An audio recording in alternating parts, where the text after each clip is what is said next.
Hello, I'm Jack Perkins. Welcome to Biography. 20,000 Leagues Under the Sea, Journey to the Center of the Earth, From the Earth to the Moon. Boldly prophetic tales written by Jules Verne in the 19th century, when the scientific revolution was just beginning. Jules Verne embraced progress in his work, but was nonetheless torn. Would mankind improve, or would we wind up the worse for all our scientific advances?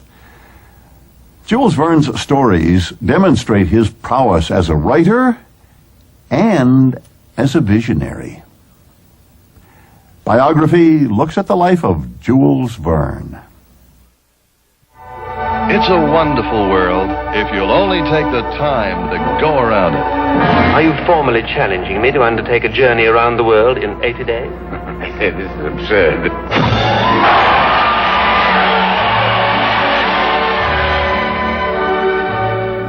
Jules Verne invented science fiction. He's the first author to go at it consistently, constantly, conscientiously. He's actually asking something to which we don't yet know the answer.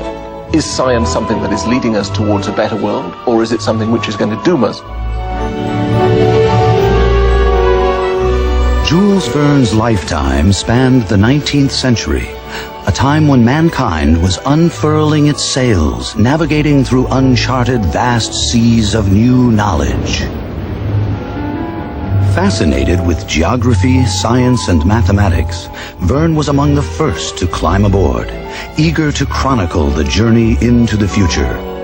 Across the world, men were opening up new territories. They were experimenting with engines, electricity, and propellers. Verne was marking their progress and simultaneously spurring them on. Their destinations lay in the outer reaches of Jules Verne's imagination. Ice bridge ahead from 33005.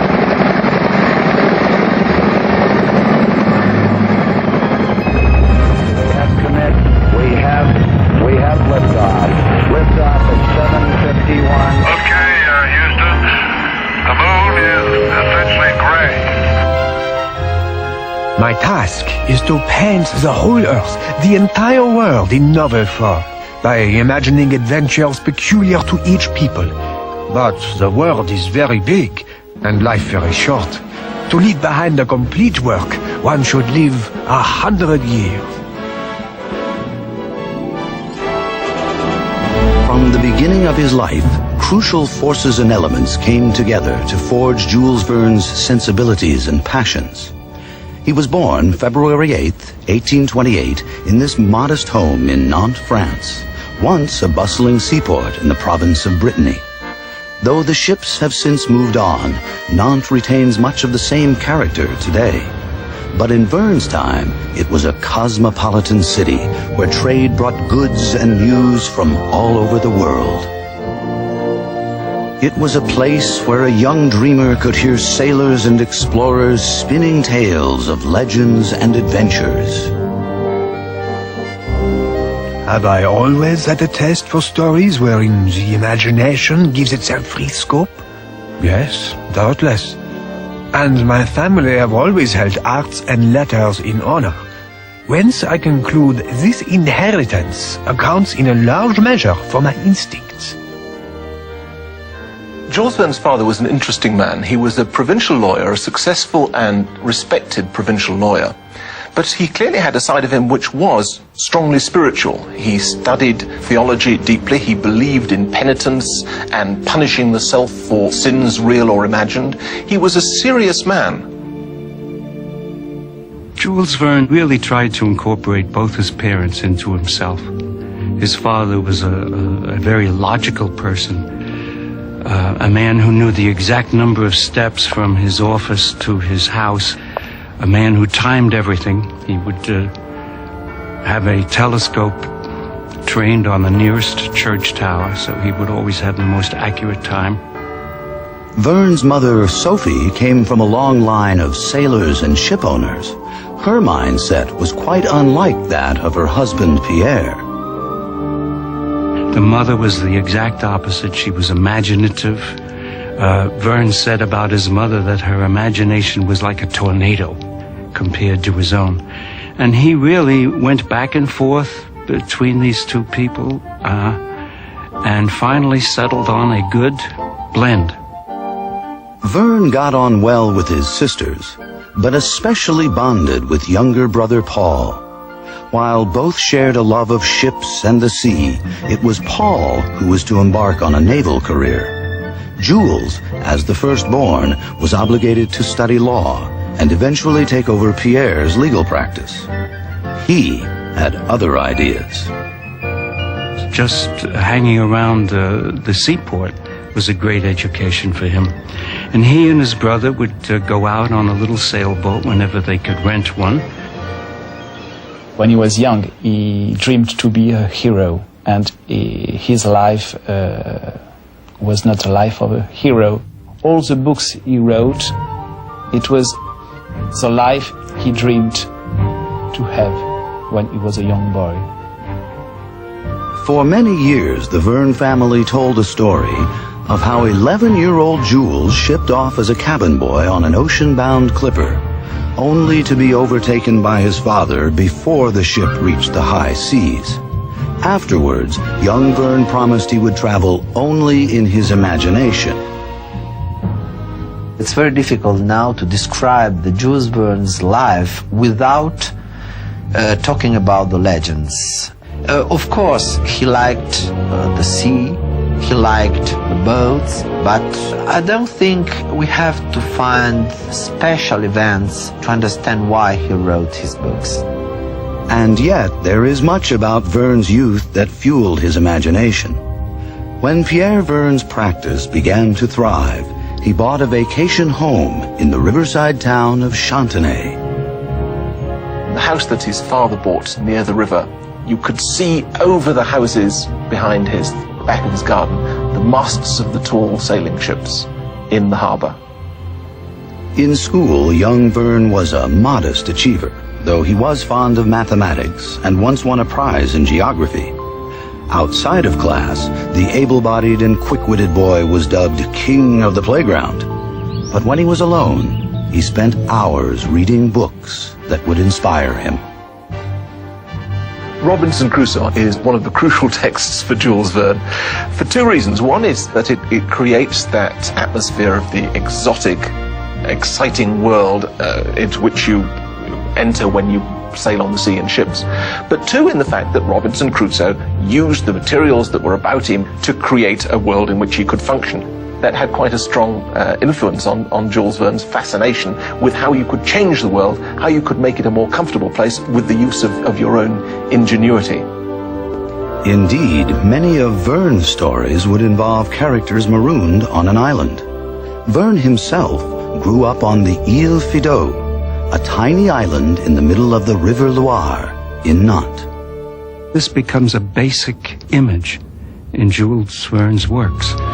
Many of his works involve floating cities, floating islands. And of course, the submarine in 20,000 Leagues Under the Sea is suspected for a long time of being some kind of floating island.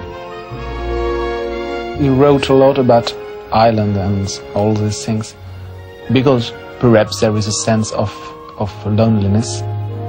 As Verne came of age, he often felt personally like an island, as attempts at romance were unsuccessful. His first crush was on his cousin Caroline, who rebuffed him. Deeply hurt, Verne eventually bounced back, though he'd become somewhat cynical. This is the perfect moment to marry me off, dearest mother. I accordingly request that you start your campaign. Arm yourself with all it takes to serve me up as succulently conjugal. Piping hot and cooked to perfection. Put me in the hands of some nice young lady with plenty of money. But in the meantime, Verne had begun to write, inspired by Nantes and by the volumes he'd gotten at a bookstore near the Chateau, a castle from a bygone era. Verne was dreaming of a future as a playwright, when his work might be acted out on stage at the Old Theatre. However, for Pierre Verne, his son's future would be in law school in Paris. But Paris would change Jules' life in a way his father never imagined.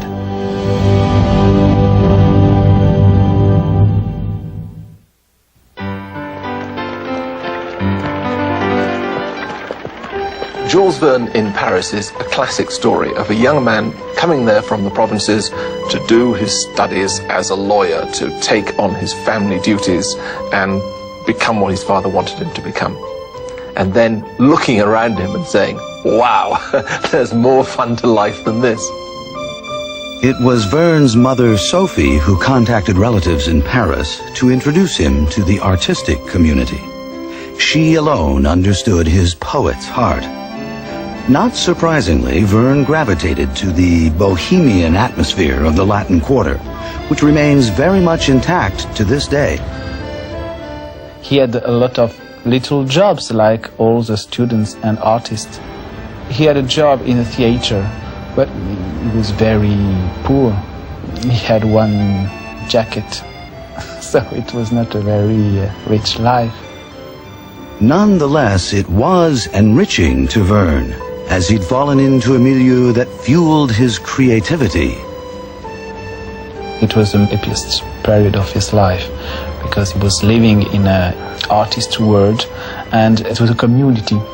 He was living with dreams and with optimism and all this.